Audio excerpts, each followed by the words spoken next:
You, John Fitzgerald Kennedy, do solemnly swear I, John Fitzgerald Kennedy, do solemnly swear that you will faithfully execute the office of President of the United States that I will faithfully execute the office of President of the United States and will, to the best of your ability, and will, to the best of my ability, preserve, protect, and defend the Constitution of the United States. preserve, protect, and defend the Constitution of the United States. So help you God.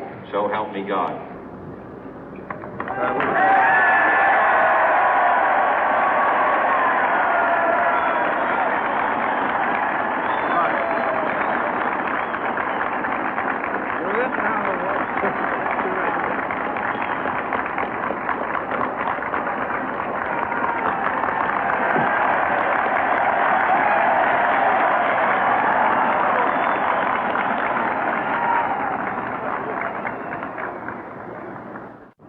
Vice President Johnson, Mr. Speaker, Mr. Chief Justice, President Eisenhower, Vice President Nixon, President Truman, Reverend clergy, fellow citizens. We observe today not a victory of party, but a celebration of freedom, symbolizing an end as well as a beginning, signifying renewal as well as change. For I have sworn before you and Almighty God the same solemn oath our forebears prescribed nearly a century and 3/4 ago. The world is very different now, for man holds in his mortal hands the power to abolish all forms of human poverty and all forms of human life. And yet the same revolutionary beliefs for which our forebears fought are still at issue around the globe. The belief that the rights of man come not from the generosity of the state, but from the hand of God. We dare not forget today that we are the heirs of that first revolution. Let the word go forth from this time and place to friend and foe alike that the torch has been passed to a new generation of Americans born in this century, tempered by war, disciplined by a hard and bitter peace, proud of our ancient heritage, and unwilling to witness or permit the slow undoing of those human rights to which this nation has always been committed and to which we are committed today at home and around the world.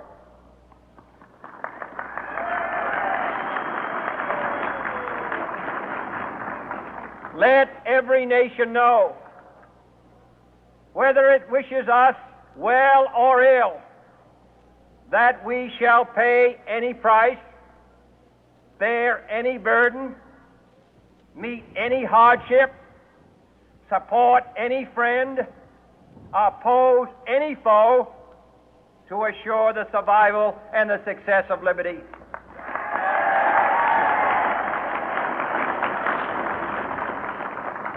This much we pledge and more. To those old allies whose cultural and spiritual origins we share, we pledge the loyalty of faithful friends.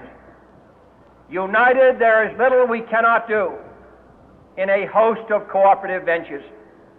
Divided, there is little we can do, for we dare not meet a powerful challenge at odds and split asunder.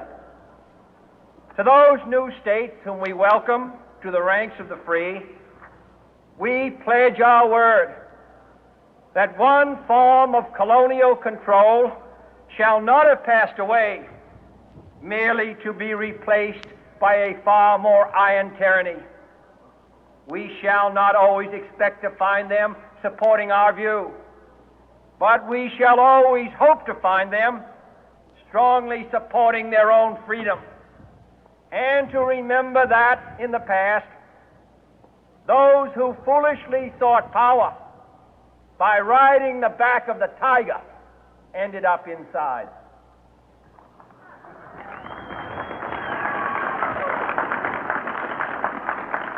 To those people in the huts and villages of half the globe struggling to break the bonds of mass misery, we pledge our best efforts to help them help themselves for whatever period is required, not because the communists may be doing it, not because we seek their votes, but because it is right.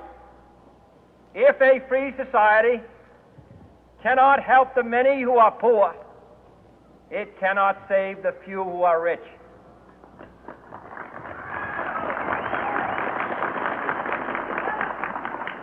To our sister republics south of our border, we offer a special pledge to convert our good words into good deeds, in a new alliance for progress, to assist free men and free governments in casting off the chains of poverty. But this peaceful revolution of hope cannot become the prey of hostile powers. Let all our neighbors know that we shall join with them to oppose aggression or subversion anywhere in the Americas. And let every other power know that this hemisphere intends to remain the master of its own house.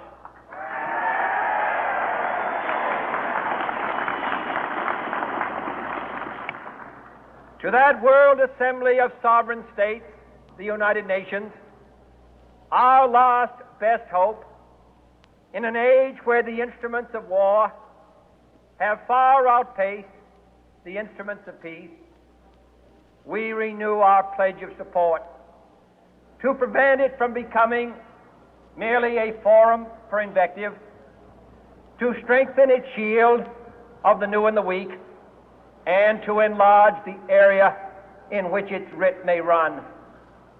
Finally, to those nations who would make themselves our adversary, we offer not a pledge, but a request that both sides begin anew the quest for peace.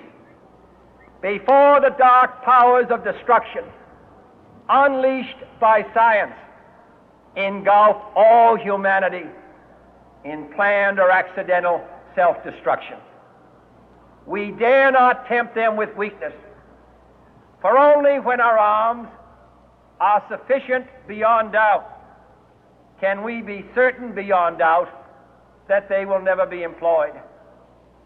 But neither can two great and powerful groups of nations take comfort from our present course, both sides overburdened by the cost of modern weapons, both rightly alarmed by the steady spread of the deadly atom, yet both racing to alter that uncertain balance of terror that stays the hand of mankind's final war.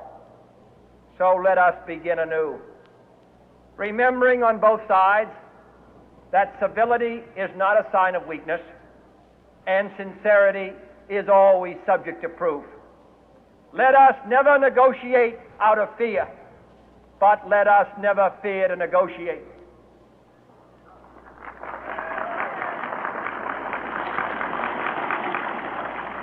Let both sides explore what problems unite us, instead of belaboring those problems which divide us. Let both sides, for the first time,